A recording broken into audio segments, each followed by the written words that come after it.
Hello प्यारे बच्चों। आज हम आप सबके सामने आपकी जो प्रोजेक्ट वाली समस्या है उसके निदान के लिए वीडियो लेकर आए हैं कि आपको किस तरह से आपके सामुदायिक जुड़ाव या यूं कहें इंग्लिश में जिसका नाम आपने सबने बार बार सुन लिया होगा, कम्युनिटी एंगेजमेंट एंड सर्विसेज।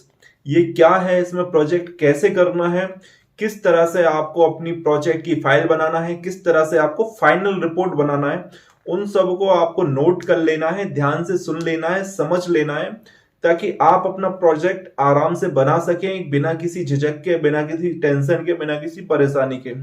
तो सबसे पहले हम ये समझ लेते हैं कि जिन लोगों ने सामुदायिक जुड़ाव एवं सेवा का चयन किया था एडमिशन के टाइम पे, अब उनका वही रहने वाला है, उनका चेंज नहीं होगा। हो सकता है अगले साल उनको ऐसा मौका मिले जिसकी संभावना बहुत कम है, लेकिन अब उनको सामुदायिक जुड़ाव और सेवा करना है। जिनका इंटर्नशिप है उनके लिए मैं एक अलग से वीडियो बनाऊंगा, चूंकि लगभग सेम ही है। जब आप इंटर्नशिप में फील्ड प्रोजेक्ट में, इंटर्नशिप में आपको किसी संस्था में जाके इंटर्नशिप करनी पड़ेगी, लेकिन अगर आप फील्ड प्रोजेक्ट या फिर आप कम्युनिटी एंगेजमेंट आपने लिया है तो आपको किस तरह से काम करने हैं, किस तरह से आपको जो काम किया है उसके ऊपर से लेखन कार्य किस तरह से करना है, वो मैं आज इस वीडियो में आपके सामने बताने वाला हूं। तो आइए हम बात कर लेते हैं सामुदायिक जुड़ाव एवं सेवा की। तो बच्चों देखिए, सामुदायिक जुड़ाव एवं सेवा जो कार्य है वो उसकी रिपोर्ट बनेगी 100 हस्तलिखित 500 शब्दों में। 500 लिखा है, 500 शब्दों में ये रिपोर्ट बनेगी। तो जब आप सामुदायिक जुड़ाव की बात करते हैं तो उसका मतलब होता है कि समाज से जुड़ाव, समाज से जुड़ना। तो समाज, किसी भी तरह की जो समाज है उससे आपको जुड़ना है। उनके चाल चलन, उनके तौर तरीके, वो किस तरह से काम करते हैं, क्या खाते हैं, क्या पीते हैं, कैसे पहनते हैं और किस तरह के कामों में उनकी रुचियां हैं, इन सब पे आप अध्ययन कर सकते हैं।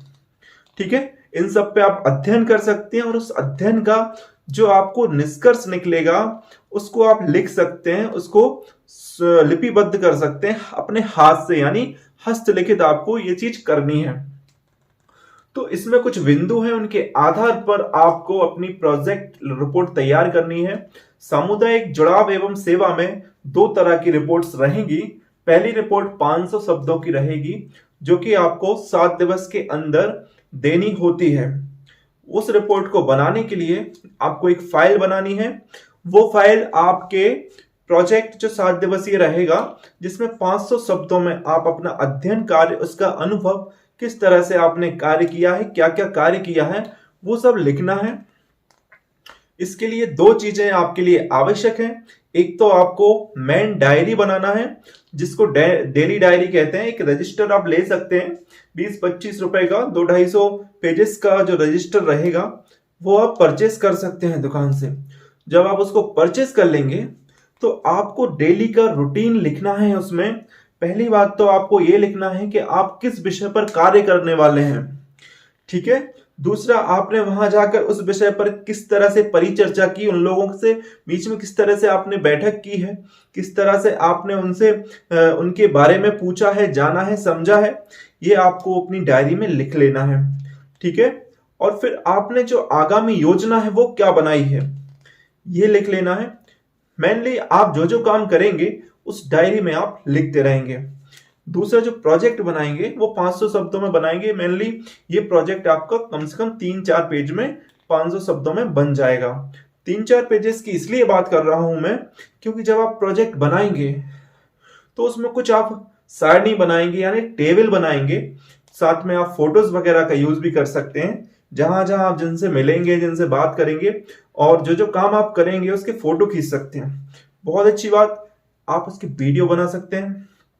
आप उसके वीडियो अपनी याददाश्त में, आगामी समय में अपने स्मृति में ध्यान रखने के लिए कि आपने अपने कॉलेज के टाइम में ये वर्क किया था, और आगामी मतलब सोशल मीडिया पे शेयर करने के लिए सब पे काम आएगा।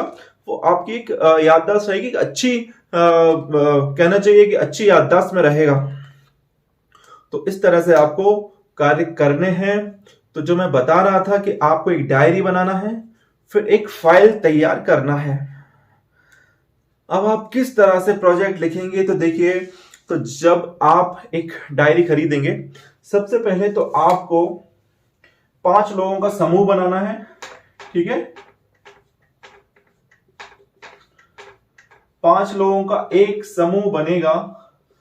वो समूह किसी एक जगह का या किसी एक क्षेत्र का चयन करेगा। एक क्षेत्र आप सबने चूज कर लिया, जो क्षेत्र आपको अच्छा लगता है, जिस क्षेत्र में आप अध्ययन करना चाहते हैं और जिस क्षेत्र के ऊपर आप लिखना चाहते हैं। 5 लोगों का एक समूह है। उन 5 लोगों ने मिलकर ये डिसाइड किया है कि हम इस क्षेत्र में अपना कार्य करना चाहते हैं। तो मेन चीज, आप अगर जनजातीय समाज में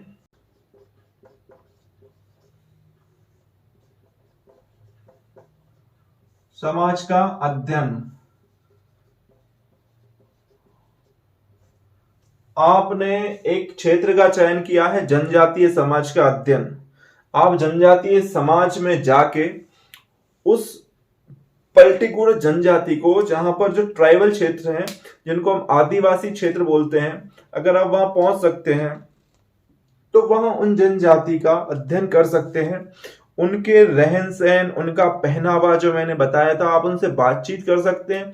उस बातचीत का वीडियो बना सकते हैं, उस बातचीत का फोटो खींच सकते हैं, और जो आपके बीच में संवाद हुआ है, बातचीत हुई है, उसको आप अपने कॉपी में लिख सकते हैं। ठीक है। तो अभी आपको बातचीत क्या करना है? आपको बातचीत करना है कि वो किस तरह से अपनी जीवनचर्या चलाते हैं, उनका जीवन किस तरह से चलता है, उनका जो रोजगार है वो किस तरह का रोजगार है।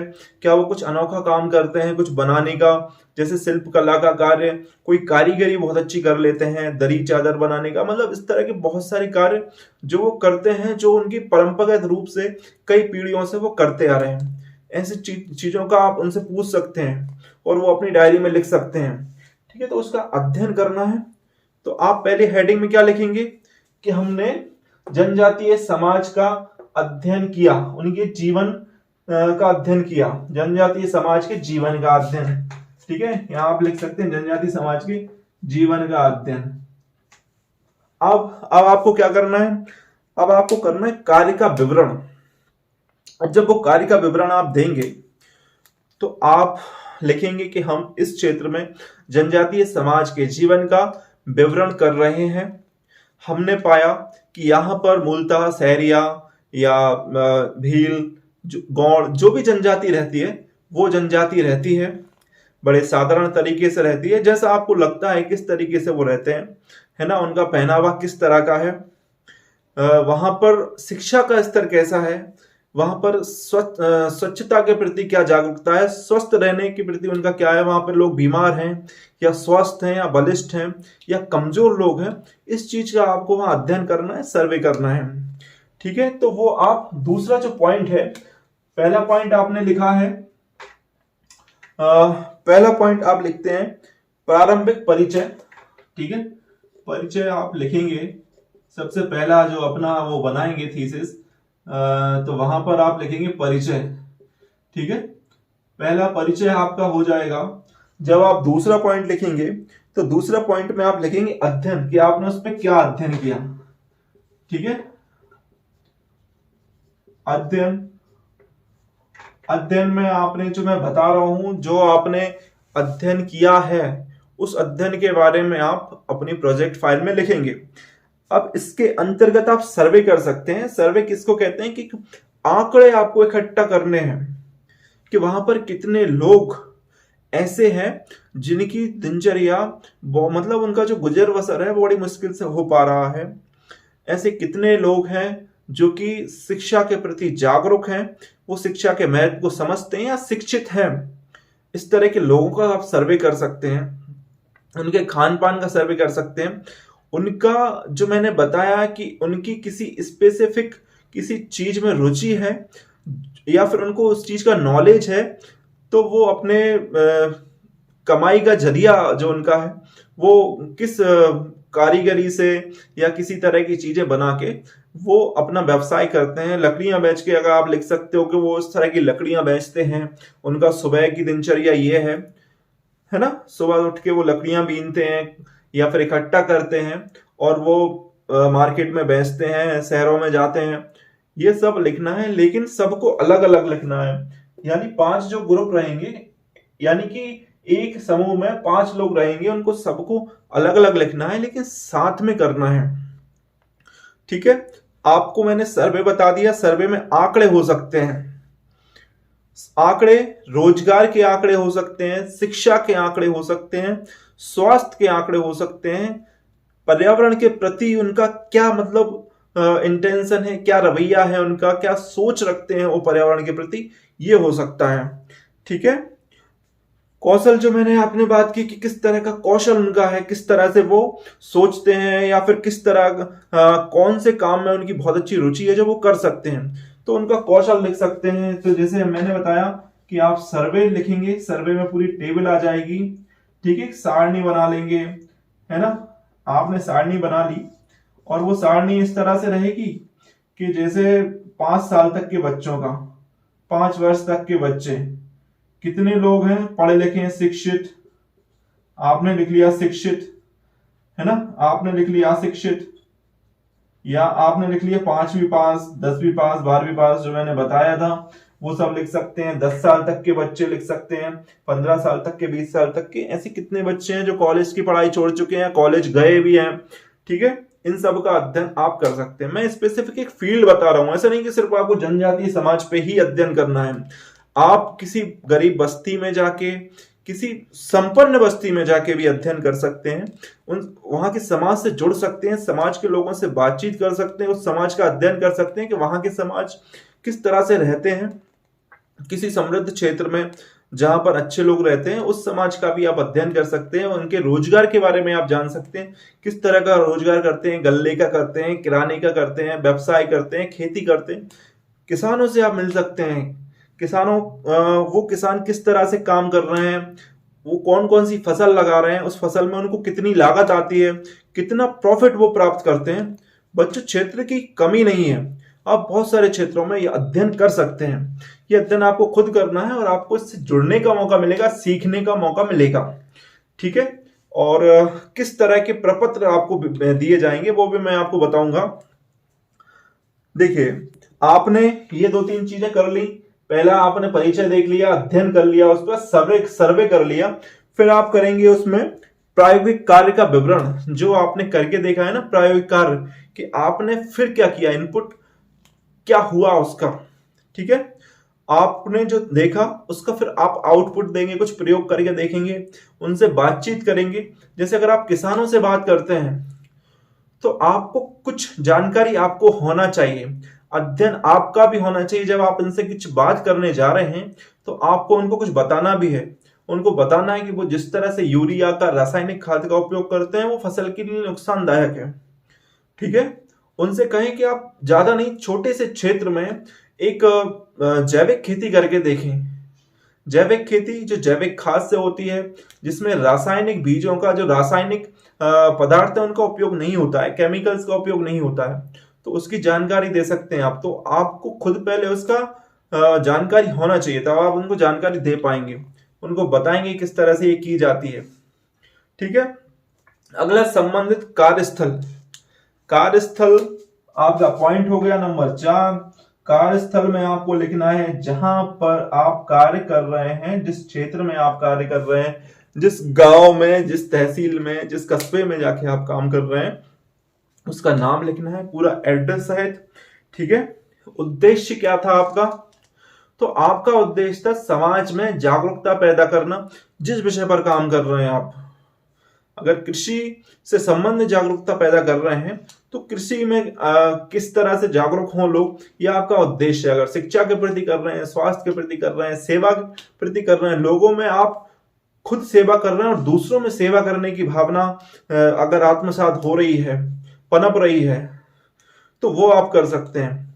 ठीक है, सामुदायिक जुड़ाव और सेवा, आप किसी भी क्षेत्र में हॉस्पिटल में जाके मरीजों की सेवा कर सकते हैं, लेकिन आपको सबसे पहले उस संस्था के, वो चाहे हॉस्पिटल हो, चाहे वो कोई एनजीओ हो या स्वशासी संगठन हो, या आपका जो समितियां चल रही हैं, कहना चाहिए स्व सहायता समूह, चाहे वो स्व सहायता समूह हो, उन सब से जुड़ के मिलके काम करना है। तो आपको उनकी पहले परमिशन लेनी होगी, उनके पास आपको जाना होगा। फिर जब जाने के बाद आपको जो पत्र दिए जा रहे हैं, 4-5 पत्र आपको पीडीएफ में आपको मिल जाएंगे या महाविद्यालय से आपको मिल जाएंगे। उन पत्रों पर महाविद्यालय का स्टाम्प होगा, महाविद्यालय की सील साइन होंगे, प्राचार्य जी के हस्ताक्षर होंगे, इन सबके साथ आपको मिलेंगी। एक ऐसा मिलेगा जो आपको उस संस्था में जाके वहां पर उनकी साइन सील करवाना है, उनसे फीडबैक लेना है। इस तरह के तरह तरह के फॉर्म आपको मिलेंगे। ठीक है, तो आपने क्या किया, उद्देश्य तथा उसकी प्रासंगिकता, आपके ये सब काम करने का क्या उद्देश्य था, दूसरा उसकी क्या प्रासंगिकता है, मतलब उसका आउटकम्स क्या निकलेगा, उसके निष्कर्ष क्या निकलेंगे, उसकी क्या, उससे लोगों को क्या फायदा मिलेगा।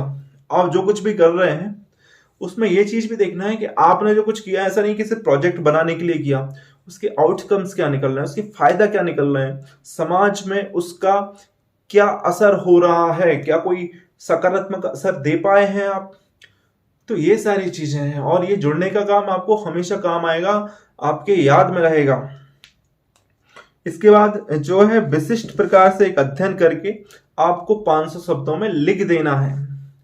तो ये जरा सी बात है, अगर आपको बहुत अच्छी समझ में आई हो तो आप कर सकते हैं सामुदायिक जुड़ाव और सेवा में बहुत अच्छे प्रोजेक्ट का निर्माण।